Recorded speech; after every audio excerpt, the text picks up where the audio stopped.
Look, I'm going to tell you something your company and your boss will never say out loud. AI is coming for the easiest jobs first. And if you think for 1 second your entry level position is safe, you're already behind because you've seen it already. Self checkouts replacing the cashiers, Walmart, Publix, Aldi's. You have chatbots taking over customer service. Even warehouses that are running in the UK right now with more robots than people. The jobs that you used to start with, the ones that used to give you a foot in the door, they're disappearing while you're so busy sitting there scrolling on Instagram. But here's the truth. Companies do not fire people out of cruelty. No. They fire them or let them go because a machine is cheaper and it's faster and it does not need health insurance. It doesn't need to take breaks. It doesn't call in sick. That, unfortunately, is the cold reality. But here is where most people get it wrong. They tend to panic. They start complaining about technology, hoping things will go back to normal.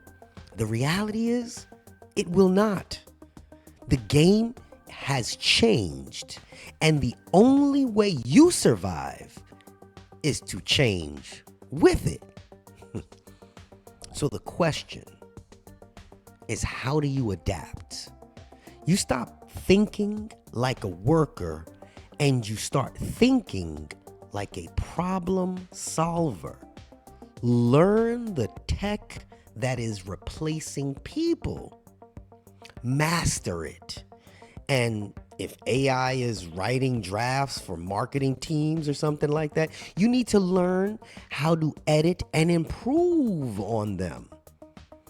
If robots are taking over warehouse jobs like in the UK, they have training programs where you learn how to operate, repair, and maintain them.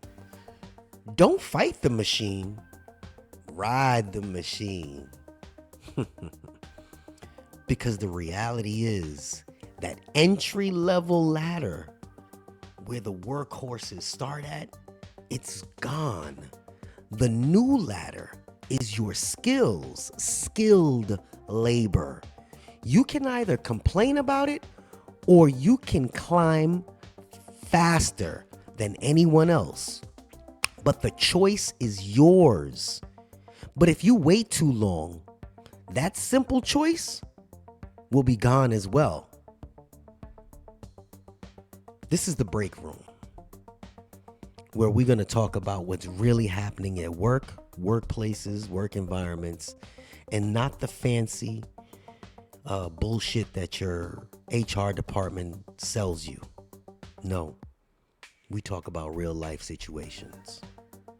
We'll see you in the next one.